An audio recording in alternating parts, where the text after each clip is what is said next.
சேலம் மாவட்டம் சங்ககிரி வட்டம் மகுடஞ்சாவடி ஒன்றியம் அழகனூர் ரிச்செங்காட்டில் எழுந்தருளியிருக்கும் பேரூர் பெரியகாணி ஸ்ரீ ஐயனாரப்பன் கருப்புசாமிக்கு கும்பாபிஷேகத்திற்கு முகூர்த்த கால் தை மாதம் 14 மத்தேதி ஜனவரி 27, 2025 திங்கட்கிழமை காலை 9 மணி அளவில் முகூர்த்த கால் நடுதல்.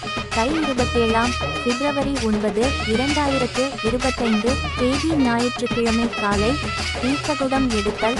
தை 28 மத்தேதி திங்கட்கிழமை பிப்ரவரி 10, 2025 மகாகும்பாபிஷேகம் நடைபெறுகிறது.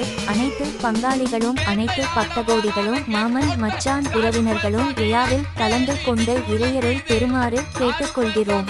அங்கே இடி முழங்குதே, கருப்பசாமி தங்க கலசம்